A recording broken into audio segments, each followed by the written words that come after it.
जो देश का संविधान है, जिस संविधान से हमारा देश चल रहा है, वहाँ पे न कोई छोटा है। समाजवाद की पहचान ब्राह्मण भंगी एक समाज, जहाँ पे आज ब्राह्मण बैठा है वहाँ पे हमारा एक दलित, एक वनवासी, एक मुसहर, एक बासफोर समाज का व्यक्ति को जिस दिन अधिकार मिल जाएगा तो सही रूप से हम जानेंगे कि हमारा संविधान आज लागू कहता है इन यहाँ का नागरिक अधिकार जरूर मिला है कि एक आदिवासी महिला हमारे देश की संविधान के प्रति जागरूक हो। जिस संविधान से आज हमारा देश चल रहा है, आज हमारे घर में कहीं गीता है, कुरान है, बाइबिल है, रामायण है, लेकिन वो संविधान नहीं है जिस संविधान से हमारा देश का नागरिक वो किसी भी जाति धर्म का हो, संविधान सबको बराबर अधिकार देता है। बौद्ध धर्म कहता है कि हम युद्ध नहीं बुद्ध की बात करते हैं, क्योंकि बुद्ध ही एक ऐसे महापुरुष है जो सबकी बात किए, शांति की बात किए। इसीलिए हमारे प्रधानमंत्री जी अगर भारत छोड़ के विदेश जाते हैं तो मैं कहते हैं कि हमें बुद्ध के माध्यम से कहना चाहेंगे अपने देश के सभी प्रति नागरिकों को कि संविधान के प्रति जागरूक हो, अपनी आवाज को जो चाहेंगे वो होगा। ये 100 ताले की एक चाबी है, मास्टर चाबी हम लोगों ने पावर दिया है। इस वजह से आज मोदी जोगी हैं। संविधान के बाघ बकरी एक घाट पर पानी पीते थे, आज बाप बेटा भी एक जगह नहीं रह रहे हैं। मतभेद हो गया है, मनभेद हो गया है। विचार तो हम चुनने का अधिकार रखते हैं तो उसको हटाने का भी अधिकार रखते हैं। यहाँ कुछ लोग कहते हैं कुशवाहा को जगाने आए हैं। अरे भाई सोया है कि जगाने आए हो? कुशवाहा जगह है, जो छूटा है उसको ले। मंच के जिलाध्यक्ष अच्छेलाल सिंह कुशवाहा, डर इसलिए नहीं है कि अगर हमारे देश के प्रधानमंत्री अगर भारत छोड़ के विदेश जाते हैं तो एक बार भी नहीं कहते हैं कि मैं राम की धरती से आया हूं, कहते हैं मैं उस बुद्ध की धरती से आया हूं जिस में पूरी दुनिया को शांति का पैगाम देता है।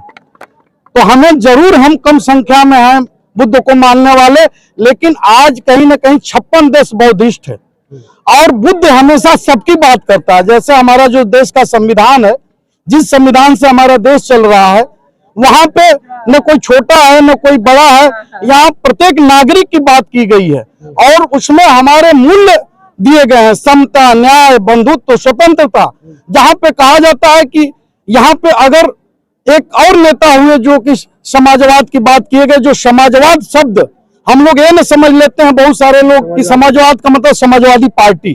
पहले इस मानसिकता से हमारे देश के लोग आगे बढ़े। समाजवाद का मतलब कि जो हमारे देश और राष्ट्र की संपत्ति है उनमें सबका अधिकार है। और सही समाजवाद की पहचान ब्राह्मण भंगी एक समाज, जहां पे आज ब्राह्मण बैठा है वहां पे हमारा एक दलित, एक वनवासी, एक मुसहर, एक बासफोर समाज का व्यक्ति को जिस दिन अधिकार मिल जाएगा तो सही रूप से हम जानेंगे कि हमारा संविधान आज लागू हो गया। संविधान को लागू हुए 75वां वर्ष हम लोग इस साल मनाए हैं। एक भव्य झांकी भी निकाले थे, लगभग 4 किलोमीटर की थी। इसलिए निकाले थे कि 26 जनवरी 1950 को हमारे देश का संविधान लागू हुआ। जो संविधान कहता है इन यहाँ का नागरिक वो किसी जाति धर्म को मानता है, लेकिन सबका हक बराबर है, सबको अधिकार मिलना चाहिए। एक संविधान से तो अधिकार जरूर मिला है कि एक आदिवासी महिला हमारे देश की राष्ट्रपति हैं, लेकिन कहीं न कहीं और हमारे समाज के लोग हैं जो आज दलित हैं, अति पिछड़े हैं, उनको आज अधिकार नहीं मिल पा रहा है। हमारे सम्यक युवा मंच हमेशा महापुरुषों के जन्मदिन पे, आज जैसा बाबू जगदेव प्रसाद जी ने कहा था 100 में 90 भाग हमारा है, इस पे धन धरती और राज पे सारा, हमें 90% जो समाज के लोग हैं सबको हक मिलना चाहिए। तो हम संविधान की बात करते हैं, हम सबकी बात करते हैं। कुछ ऐसे जरूर लोग हैं जो केवल अपनी बात करते हैं, लेकिन हमारा संविधान कहता है कि हमारे देश का कोई भी नागरिक है तो उसे सारे मौलिक अधिकार बराबर दिए गए हैं। और अपने हम आपके माध्यम से बताना चाहेंगे कि सभी लोग संविधान के प्रति जागरूक हों। जिस संविधान से आज हमारा देश चल रहा है, आज हमारे घर में कहीं गीता है, कुरान है, बाइबिल है, रामायण है, लेकिन वो संविधान नहीं है जिस संविधान से हमारा देश चल रहा है।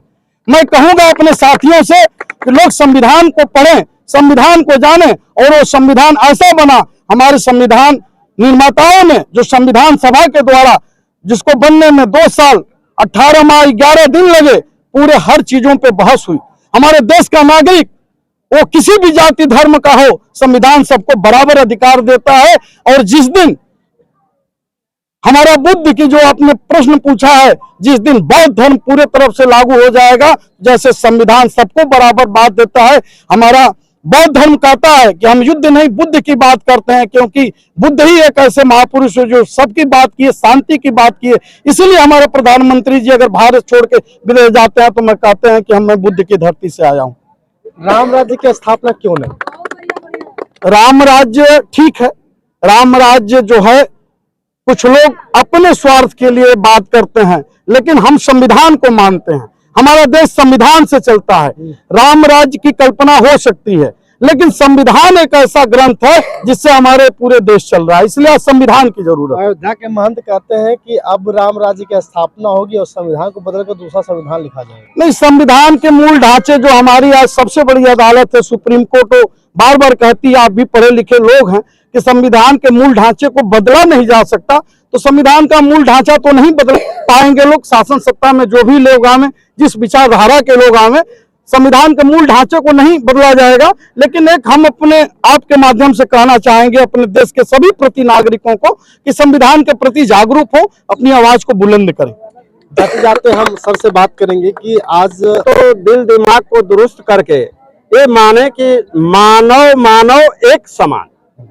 तो जब मानव मानव एक समान है तो भेद अंदर से निकाल देना होगा। और किसी महापुरुष ने कहा है कि जो व्यक्ति अपनी आवाज को सहता है, अपना अधिकार खो देता है, वो जिंदा जीव नहीं है, मुर्दा तमाम है। तो हम ये कहेंगे जिसमें थोड़ा भी शक्ति है, ठीक है, आप लाठी गोली से नहीं जवाब दे सकते हैं, लेकिन बाबा साहेब अम्बेडकर ने एक वोट का अधिकार दिया है, एक राजा का और एक मेहतरानी का। वोट की कीमत एक बराबर है, जो माँ के पेट से पैदा होते हैं ना। तो इसलिए अपने मत का अधिकार लें और सही जगह से लगावें, और जो चाहेंगे वो होगा। ये 100 ताले की एक चाबी है, मास्टर चाबी। हम लोगों ने पावर दिया है, इस वजह से आज मोदी जोगी हैं, संविधान के वजह से हैं। जो भी आया है संविधान के वजह से आया है, तो संविधान का विशेष महत्व देना चाहिए और लोगों को ये संदेश देना चाहिए कि आप और हमारे में कोई मतभेद नहीं है। हमने आपको राजा बनाया है, लेकिन किसी को अतिक्रमण मत करिए, किसी का हक अधिकार को मत छीनिए। इससे पहले भी बहुत राजा हुए, लेकिन सोने की चिड़िया सम्राट अशोक के टाइम में था। क्यों था? लोग कहते हैं सोने की चिड़िया थी, दूध दही की नदियां बहती थी, चारों तरफ आदमी तो छोड़िए, पक्षियां कुकुआत के इधर से पश्चिम से पूरब को जाती थी, अब फिर शाम को होता था तो आती थी अपने घोंसले में। तो वो उसका भी देखिए कि पशु बाघ बकरी एक घाट पर पानी पीते थे। आज बाप बेटा भी एक जगह नहीं रह रहे हैं, मतभेद हो गया है, मन भेद हो गया है, विचार भेद हो गया है। तो सबसे पहले जरूरत है हम लोग एक मंच पर बैठे, आपस की बात रखें और एक राय होकर के जिसको चाहेंगे वोट करेंगे। उनसे गोली डंडे की जरूरत नहीं है। जो हमारे मन पसंद का, आम जनता के पसंद का राजा होना चाहिए। अगर नहीं है तो हम चुनने का अधिकार रखते हैं, तो उसको हटाने का भी अधिकार रखते हैं। बहुत बढ़िया, बहुत बढ़िया। दूसरी चीज, मंदिर मस्जिद गौशाला जितने धर्म निरपेक्ष देश है, ये किसी के एक धर्म का बात नहीं है। तो ये सबका है और सबका रहेगा, कोई उसको रोड का बांट नहीं सकता है। इसलिए नमाज भी होना चाहिए, ईसाई लोग अपना काम करें, गुरुद्वारे वो भी सजना चाहिए। जिस तरह से फूल है, बगीचा है, माली है, सबका रक्षा करता है। सब फूल का अलग अलग महत्व होता है। उस महत्व को आप समझें कि हार सुंदर तभी लगता है जब हर बगीचे में हर फूल हो, ये समाज में हर तरह के लोग हो। तो जब हर तरह के लोग रहेंगे, हर तरह का फूल रहेगा, तब एक हार बनता है। और हार जब बन जाएगा तो खुदे सबको हरा दिया, तब ना हार बना है। उसी की जरूरत है कि हम लोग यहाँ भी आप देखे होंगे, हमारे साथ गुप्ता जी आए हैं, हमारे साथ भंगी भी आए हैं, हम लोग लेके आए हैं। हर समाज के लोगों को लेके आए हैं, घर में छोड़ के नहीं आए हैं। यहाँ कुछ लोग कहते हैं कुशवाहा को जगाने आए हैं। अरे भाई, सोया है कि जगाने आए हो? कुशवाहा जगह है, जो छूटा है उसको लेके आओ। हम लोग लेके आए हैं, आप भी लेके आओ। सब लोग जब आएंगे, सब धर्म के लोग आएंगे, तब आपकी कहीं भी बात रखी जाएगी और आपके लोग होंगे। चलिए बहुत बहुत धन्यवाद। अभी हम